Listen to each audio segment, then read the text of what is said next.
ਅਗਲੀ ਜਿਹੜੀ ਗੱਲ ਕਰੀਏ ਲਿਬੀਆ ਤੋਂ ਜਿਹੜੀ ਖਬਰ ਆ ਰਹੀ ਆ, ਉੱਥੇ ਜਿਹੜਾ ਡੈਮਸ ਜਿਹੜੇ ਨੇ, ਬੰਨ ਜਿਹੜੇ ਨੇ ਉਹ ਕੋਲੈਪਸ ਕਰ ਗਏ ਸੀ, ਜਿਹਦੇ ਕਰਕੇ ਲਿਬੀਆ ਦੇ ਵਿੱਚ ਰਾਤੋਂ ਰਾਤ ਬਹੁਤ ਜ਼ਿਆਦਾ ਜਿਹੜਾ ਪਾਣੀ ਆ ਗਿਆ। ਹਜ਼ਾਰਾਂ ਦੀ ਸੰਖਿਆ ਦੇ ਵਿੱਚ ਮੌਤਾਂ ਜਿਹੜੀਆਂ ਆ ਉੱਥੇ ਹੋ ਚੁੱਕੀਆਂ। 5000 ਤੋਂ ਵੱਧ ਤਾਂ ਆਲਰੇਡੀ ਮ੍ਰਿਤ ਜਿਹੜੇ ਉਹ ਘੋਸ਼ਿਤ ਕੀਤੇ ਜਾ ਚੁੱਕੇ ਆ। ਤੇ ਕਹਿੰਦੇ ਵੀ ਫਲੱਡਸ ਦੇ ਵਿੱਚ ਇਹ ਟੁੱਟੇ ਹੋਏ ਬੰਨਾਂ ਦੇ ਕਰਕੇ ਹੋਰ ਵੀ ਜ਼ਿਆਦਾ ਨੁਕਸਾਨ ਹੋ ਰਿਹਾ ਆ। ਅਮਰੀਕਾ ਦੇ ਵਿੱਚ ਕਹਿੰਦੇ ਵੀ ਜੇ ਇਕੁਇਵਲੈਂਟ ਇਸ ਤੇ ਨੈਚੁਰਲ ਡਿਜ਼ਾਸਟਰ ਦੇਖਣਾ ਹੋਵੇ ਤਾਂ ਜਿਹੜਾ ਹਰੀਕੇਨ ਕੈਟਰੀਨਾ ਜਦੋਂ ਆਇਆ ਸੀ, ਉਦੋਂ ਬਹੁਤ ਹੀ ਜ਼ਿਆਦਾ ਹੈਵੀ ਸਟਾਰਮ ਬਰਸਟ ਆਇਆ ਸੀ। ਉੱਥੇ ਦੇ ਵੀ ਜਿਹੜੇ ਡੈਮਸ ਵਗੈਰਾ ਉਹਨਾਂ ਨੂੰ ਉਸਨੇ ਭੰਨ ਦਿੱਤਾ ਸੀਗਾ। ਸੋ ਲਿਬੀਆ ਨਦਰਨ ਅਫਰੀਕਾ ਦੇ ਇੱਕ ਜਿਹੜਾ ਉਹ ਨੇਸ਼ਨ ਆ, ਜਿੱਥੇ ਯੁੱਧ ਪਿਛਲੇ ਕਈ ਸਾਲਾਂ ਤੋਂ ਚੱਲ ਰਿਹਾ ਆ। ਅਜਿਹੇ ਸਟਾਰਮ ਦੇ ਲਈ ਉਹਨਾਂ ਦੀ ਬਿਲਕੁਲ ਵੀ ਜਿਹੜੀ ਉਹ ਤਿਆਰੀ ਨਹੀਂ ਸੀ।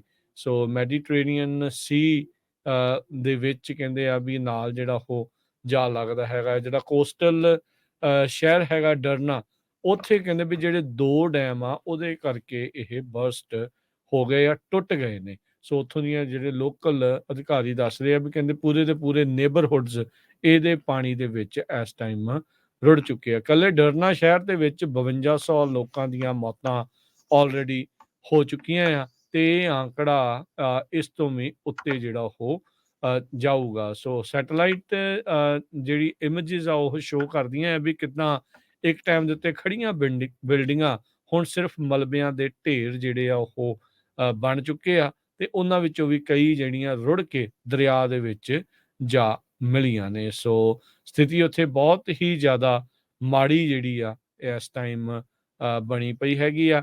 ਤੇ ਜਿੱਦਾਂ ਹੁਣ ਡੈਮਸ ਦੇ ਵਿੱਚੋਂ ਪਾਣੀ ਲਗਾਤਾਰ ਇਹ ਸ਼ਹਿਰ ਦੇ ਥਰੂ ਹੁੰਦਾ ਹੋਇਆ ਜਾ ਰਿਹਾ ਆ, ਤਾਂ ਸਥਿਤੀ ਕਹਿੰਦੇ ਆ ਹੋਰ ਵੀ ਬਦ ਤੋਂ ਬੱਤਰ ਹੋਊਗੀ। ਇਕੱਲਾ ਹਿਊਮੈਨੀਟੇਰੀਅਨ ਨਹੀਂ, ਹੁਣ ਮੈਡੀਕਲ ਐਮਰਜੈਂਸੀ ਵੀ ਉੱਥੇ ਜਿਹੜੀ ਉਹ ਬਣ ਸਕਦੀ, ਕਿਉਂਕਿ ਜਿਉਂ-ਜਿਉਂ ਪਾਣੀ ਖੜਾ ਰਹਿੰਦਾ ਆ ਤਾਂ ਬਿਮਾਰੀਆਂ ਵੀ ਫੈਲਣ ਦਾ ਬਹੁਤ ਜ਼ਿਆਦਾ ਖਤਰਾ ਬਣ ਜਾਂਦਾ ਹੈ। ਜੀ ਬਿਲਕੁਲ।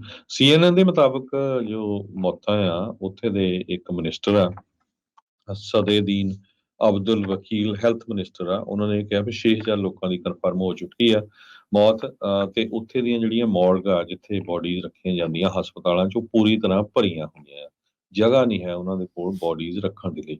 ਇਸ ਤੋਂ ਬਿਨਾਂ 10,000 ਹਜੇ ਵੀ ਲੋਕ ਮਿਸਿੰਗ ਹੈਗੇ ਆ।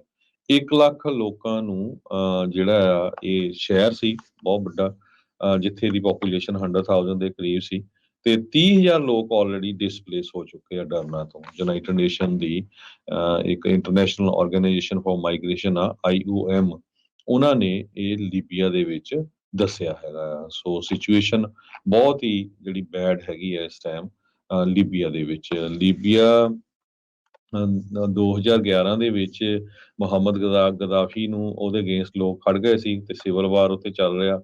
ਕੋਈ ਜਿਹੜਾ ਸ਼ਹਿਰ ਆ ਕਿਸੇ ਦੇ ਕੋਲ ਕੰਟਰੋਲ 'ਚ ਹੈ, ਕੋਈ ਕਿਸੇ ਦੇ ਕੋਲ ਆ। ਇਨਫਰਾਸਟਰਕਚਰ ਬੜਾ ਇਸ ਟਾਈਮ ਉੱਥੇ ਦਾ ਖਰਾਬ ਹੈਗਾ। UN backed government of nations unity, ਇਹਨੂੰ ਕੋਈ ਅਬਦੁਲ ਹਮੀਦ ਕਰਕੇ ਤ੍ਰਿਪੋਲੀ ਦੇ ਵਿੱਚ ਲੀਡ ਕਰਦੇ ਹੈਗੇ ਆ। ਤੇ ਇਸੇ ਤਰ੍ਹਾਂ ਇੱਕ ਹੋਰ ਏਰੀਆ ਜੋ ਈਸਟਰਨ ਸਾਈਡ ਦੇ ਵਿੱਚ ਆ, ਉਹਨੂੰ ਖਲੀਫਾ ਹਫਤਰ ਕਰਕੇ ਲੀਡ ਕਰਦੇ, ਲੀਬੀਅਨ ਨੈਸ਼ਨਲ ਆਰਮੀ ਕਰਕੇ। ਸੋ 300 ਕਿਲੋਮੀਟਰ ਜਿਹੜਾ ਈਸਟ ਆਫ ਬੰਗਾਜ਼ੀ ਆ, ਜਿੱਥੇ ਹਫਤਾਰ ਦਾ ਕੰਟਰੋਲ ਹੈਗਾ। ਸੋ ਕਾਫੀ ਉੱਥੇ ਆਲਰੇਡੀ ਅਨਰੈਸਟ ਤਾਂ ਹੈਗਾ ਹੀ ਆ, ਸਿਵਲ ਵਾਰ ਲੱਗੀ ਹੋ ਹੈਗੀ ਆ, ਤੇ ਉੱਤੋਂ ਜਿਹੜਾ ਇਹ ਨੈਚੁਰਲ ਡਿਜ਼ਾਸਟਰ ਹੋਇਆ ਆ। ਸੋ ਇਹਦੇ ਨਾਲ ਕਹਿੰਦੇ ਪਈ ਇੱਕ ਤਰ੍ਹਾਂ ਦੇ ਨਾਲ ਕੈਟਾਸਟ੍ਰੋਫੀ ਹੋਊਗੀ। ਬਿਮਾਰੀਆਂ ਬਹੁਤ ਜ਼ਿਆਦਾ ਫੈਲਣਗੀਆਂ, ਕਿਉਂਕਿ ਇੰਨੇ ਲੋਕ ਮਰੇ ਹੈਗੇ ਆ।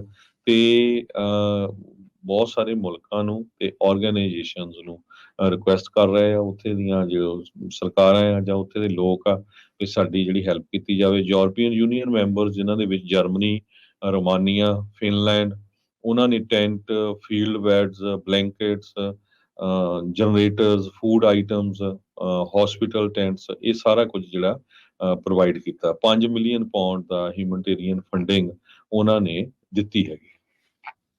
ਦਰਿਆ ਤੋਂ ਮਹਿਜ 10 ਮੀਟਰ ਉੱਚੇ ਨੇ ਕੁਛ ਕੁ ਜਿਹੜੇ ਇਲਾਕੇ, ਜਿਹੜਾ ਸ਼ਹਿਰ ਡਰਨਾ ਹੈਗਾ ਆ। ਜੇ ਤੁਸੀਂ ਉਸ ਦੀਆਂ ਬਿਫੋਰ ਐਂਡ ਆਫਟਰ ਤਸਵੀਰਾਂ ਜਿਹੜਾ ਉਹ ਦੇਖੋ, ਜਿੱਥੇ ਦਰਿਆ ਵਗਦਾ ਸੀ, ਜਿਸ ਨੂੰ ਆਲੇ ਦੁਆਲੇ ਬੰਨ ਲਾਏ ਹੋਏ ਸੀ, ਬਿਲਡਿੰਗਾਂ ਬਣੀਆਂ ਸੀਗੀਆਂ, ਜਦ ਪਿੱਛੋਂ ਦੋਨੋਂ ਡੈਮ ਇਹ ਟੁੱਟ ਗਏ ਪਾਣੀ ਦਾ ਫਲੋ ਇੰਨਾ ਤੇਜ਼ ਆਇਆ ਵੀ ਉਸ ਦਰਿਆ ਦੇ ਰਸਤੇ 'ਚ ਜਿੰਨਾ ਵੀ ਆਇਆ, ਬਿਲਡਿੰਗਾਂ ਆਈਆਂ, ਸਭ ਰੋੜ ਕੇ ਉਸਨੇ ਮੈਡੀਟਰੇਨੀਅਨ ਸੀ ਦੇ ਵਿੱਚ, ਦਰਿਆ ਦੇ ਵਿੱਚ ਜਿਹੜਾ ਉਹ ਮਿਲ ਚੁੱਕੇ ਆ। ਸੋ ਬਹੁਤ ਹੀ ਜ਼ਿਆਦਾ ਭਿਆਨਕ ਜਿਹੜੀ ਸਥਿਤੀ ਆ ਉਹ ਇਸ ਟਾਈਮ ਬਣੀ ਪਈ ਹੈਗੀ ਆ। ਕਹਿੰਦੇ ਵੀ ਇਹ ਜਿਹੜੇ ਇਨਫਰਾਸਟਰਕਚਰ ਸੀਗਾ, ਡੈਮ ਸੀਗੇ, ਪਹਿਲੇ ਪੂਅਰ ਕੰਡੀਸ਼ਨ ਸੀ। ਗਦਾਫੀ ਹੁੰਦਾ ਸੀ ਉੱਥੇ 2011 ਦੇ ਵਿੱਚ ਲੋਕਾਂ ਨੇ ਉਸ ਦਾ ਤਖਤਾ ਜਿਹੜਾ ਉਹ ਪਲਟ ਦਿੱਤਾ ਸੀਗਾ। ਫਿਰ ਉਸ ਤੋਂ ਬਾਅਦ ਦੇ ਵਿੱਚ ਆਪਸ 'ਚ ਕੌਣ ਸੱਤਾ 'ਚ ਆਵੇ, ਕੌਣ ਮੇਨ ਆ, ਆਪੋ ਆਪਣੇ ਇਲਾਕਿਆਂ ਦੇ ਵਿੱਚ ਇਸੇ ਹੀ ਜਿਹੜੀ ਉਹ ਜੰਗ ਦੇ ਵਿੱਚ ਰਹੇ ਤੇ ਇਨਫਰਾਸਟਰਕਚਰ ਦੇ ਉੱਤੇ ਕੋਈ ਵੀ ਧਿਆਨ ਜਿਹੜਾ ਆ ਉਹ ਨਹੀਂ ਦੇ ਹੋਇਆ ਸੀਗਾ। ਵਰਲਡ ਬੈਂਕ ਰਿਪੋਰਟ ਦੀ ਦੱਸਦੀ ਸੀ, ਇੱਕ ਰਿਪੋਰਟ ਵਰਲਡ ਬੈਂਕ ਦੀ ਜਨਵਰੀ ਦੇ ਵਿੱਚ, ਵੀ ਲਿਬੀਆ ਦੇ ਵਿੱਚ ਕਰਪਸ਼ਨ ਵੀ ਬਹੁਤ ਜ਼ਿਆਦਾ ਸੀਗਾ ਤੇ ਅਨਪ੍ਰੈਡਿਕਟੇਬਿਲਿਟੀ ਇੰਨੀ ਸੀਗੀ ਵੀ ਕੋਈ ਪਾਲਿਸੀ ਉੱਥੇ ਕਿਸੇ ਤਰੀਕੇ ਦੀ ਕੋਈ ਕੰਮ ਨਹੀਂ ਸੀ ਕਰ ਰਹੀ ਤੇ ਗੁੱਡ ਕੁਆਲਿਟੀ ਇਨਫਰਾਸਟਰਕਚਰ ਬਣਾਉਣਾ ਬੇਸਿਕਲੀ ਨਾਮੁਮਕਿਨ ਵਰਗੀ ਜਿਹੜੇ ਹਾਲਾਤ ਸੀਗੇ। ਸੋ ਹੁਣ ਅੱਗੇ ਦੇਖੋ ਕੀ ਬਣਦਾ ਆ। ਹੌਲੀ ਹੌਲੀ ਅੰਤਰਰਾਸ਼ਟਰੀ ਪੱਧਰ ਦੇ ਉੱਤੇ, ਕੌਮਾਂਤਰੀ ਪੱਧਰ ਦੇ ਉੱਤੇ ਮਦਦ ਜਿਹੜੀ ਇੱਥੇ ਪਹੁੰਚ ਰਹੀ ਆ, ਪਰ ਇਹਦੇ ਨਾਲ ਹੀ ਪੈਰਲਲੀ ਮੋਰੱਕੋ 'ਚ ਵੀ ਜਿਹੜੀ ਉਹ ਚਾਹੀਦੀ ਆ। ਇਸਤਾਨਬੁਲ 'ਚ ਵੀ ਫਲੱਡ ਜਿਹੜੇ ਉਹ ਆਏ ਸੀਗੇ, ਹਵਾਈ ਦੇ ਵਿੱਚ ਵਾਈਲਡ ਫਾਇਰ ਜਿਹੜੀਆਂ ਚੱਲ ਰਹੀਆਂ, ਚਾਈਨਾ 'ਚ ਕਈ ਥਾਵਾਂ ਦੇ ਉੱਤੇ ਫਲੱਡ ਜਿਹੜੇ ਉਹ ਆ ਚੁੱਕੇ ਆ, ਯੂਰਪ ਦੇ ਕਈ ਇਲਾਕੇ ਵਾਈਲਡ ਫਾਇਰ ਤੇ ਫਲੱਡਸ ਤੋਂ ਜਿਹੜੇ ਉਹ ਪ੍ਰਭਾਵਿਤ ਆ। ਦੋਨੋਂ ਚੀਜ਼ਾਂ ਜਿਹੜੀਆਂ ਉਹ ਚੱਲ ਰਹੀਆਂ। ਸੋ ਥਾਂ ਥਾਂ ਦੇ ਉੱਤੇ ਇਸ ਟਾਈਮ ਆਪਾਂ ਦੇਖ ਰਹੇ ਹਾਂ ਵੀ ਨੈਚੁਰਲ ਡਿਜ਼ਾਸਟਰਸ ਨੇ ਦੁਨੀਆ ਭਰ ਦਾ ਜਿਹੜਾ ਉਹ ਲੱਕ ਤੋੜਿਆ ਆ। ਇੱਕ ਰਿਪੋਰਟ ਜਿਹੜੀ ਹਰਜੋਤ ਸਿੰਘ ਜੀ ਆਈ ਸੀ, ਇਕੱਲੇ ਅਮਰੀਕਾ ਦੇ ਵਿੱਚ ਅਜੇ ਇਸ ਸਾਲ ਦੇ 9 ਮਹੀਨੇ ਹੀ ਹੋਏ ਆ, 10ਵਾਂ ਮਹੀਨਾ ਇਹ ਚੱਲ ਰਿਹਾ ਆ, $20 ਬਿਲੀਅਨ ਦਾ, ਜਿਸ ਦੇ ਵਿੱਚ ਜਿਹੜੇ ਸੈਂਕੜੇ ਲੋਕ ਦੇ ਮਰਨ ਤੱਕ ਦੀ ਤੇ $20 ਬਿਲੀਅਨ ਦਾ ਆਲਰੇਡੀ ਨੁਕਸਾਨ ਵੱਖ-ਵੱਖ ਨੈਚੁਰਲ ਡਿਜ਼ਾਸਟਰ ਇਕੱਲੇ ਯੂਐਸ ਦੇ ਵਿੱਚ ਹੋ ਚੁੱਕਾ ਆ। ਅਮਰੀਕਾ ਕਿੰਦਾ ਇੰਨੀ ਦੇਰ ਹਰ ਸਾਲ ਇੰਨੇ ਖਰਚੇ ਦੇ ਨਾਲ ਸਰਵਾਈਵ ਕਰ ਸਕੂਗਾ, ਇਹ ਇੱਕ ਬਹੁਤ ਵੱਡੇ ਜਿਹੜੇ ਸਵਾਲ ਆ। ਲੋਕਾਂ ਨੂੰ ਇਸ ਸਾਰੀ ਚੀਜ਼ ਨੂੰ ਲੈ ਕੇ ਕਿਤੇ ਨਾ ਕਿਤੇ ਇੱਕਮਤ ਹੋਣ ਦੀ ਜ਼ਰੂਰਤ ਹੈਗੀ ਆ ਵੀ ਭਾਈ ਅਜਿਹੀਆਂ ਨੁਕਸਾਨਾਂ ਨੂੰ ਆਪਾਂ ਕਿੱਦਾਂ ਬਚਾ ਸਕਦੇ ਹਾਂ। ਸਾਇੰਟਿਸਟ ਅਕਸਰ ਇਹਨਾਂ ਚੀਜ਼ਾਂ ਦੇ ਉੱਤੇ, ਨੈਚੁਰਲ ਡਿਜ਼ਾਸਟਰਸ ਦੇ ਉੱਤੇ ਹੁਣ ਕਿਉਂਕਿ ਫਰੀਕੁਐਂਟ ਹੋਣ ਲੱਗੇ ਆ, ਕਲਾਈਮੇਟ ਚੇਂਜ ਵੱਲ ਜਿਹੜੀ ਉਹ ਉਂਗਲ ਕਰਦੇ ਆ।